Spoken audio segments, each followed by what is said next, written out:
വേറെ എന്തൊക്കെയാണ് വെറൈറ്റി ആയിട്ട് ഞാൻ ചേച്ചിയുടെ ഒരു പാട്ട് പാടിയാൽ എങ്ങനെ ഇരിക്കും എന്നുള്ളത്.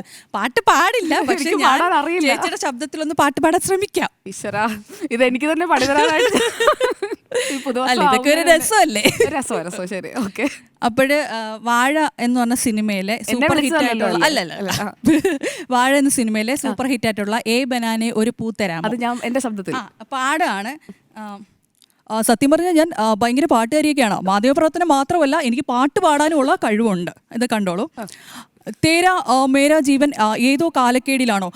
തേരാ മേര എന്ന് പറയുമ്പോൾ ഏതോ ഹിന്ദിക്കാരനാണ് ഈ പാട്ട് എഴുതിയതെന്ന് ഒരു സംശയമുണ്ട്. ലോല വായു പോകാം, ലോകം കാണാം, തേരാപ്പാര നടക്കുമ്പോൾ ലോകം കാണാം എന്നാണ് ഈ വരിയിൽ പറയുന്നത്. ഞെട്ടി ഹൃദയം പൊട്ടി വഴിയും തെറ്റി ഇവിടെ എത്തി. ഹൃദയാഘാതം വന്ന സമയത്ത് വഴി തെറ്റി ആശുപത്രിയിൽ എത്താൻ കഴിഞ്ഞില്ലെന്നാണ് അറിയാൻ കഴിഞ്ഞത്. ഏ ബനാനെ ഒരു പൂത്തരാമോ, ഏ ബനാനെ ഒരു കായ് തരാമോ? എങ്ങനെയുണ്ട്? എന്നോട് PCR നിന്ന് അൻസു പറയായിരുന്നു, ചേച്ചി ഇതുപോലെ ഇടയ്ക്കിടയ്ക്ക് വിശദീകരിക്കാറുണ്ടെന്ന്. അപ്പോൾ നമുക്ക് ഈ പറയുമ്പോൾ അറിയില്ലല്ലോ നമ്മൾ എന്താണ് ഈ പറയുന്നത് അല്ലെങ്കിൽ എങ്ങനെയാണ് പറയുന്നത്. അപ്പോൾ അതിനോടുള്ള റിയാക്ഷൻസ് ഞാൻ പ്രേക്ഷകരുടെ ആരുടെയെങ്കിലും വരുന്നുണ്ടോ നോക്കുമായിരുന്നു. സുജയുടെ വോയിസ് തന്നെ അത്ര പോരാതെ ജോയ് കണിമംഗലം പറയുന്നുണ്ട്. ഞാൻ ഇപ്പൊ പഠിച്ചതേ ഉള്ളൂ, എനിക്ക് പറഞ്ഞു 2025 കൂടുതൽ ശരിയാക്കുമോ? ശരിയാക്കും.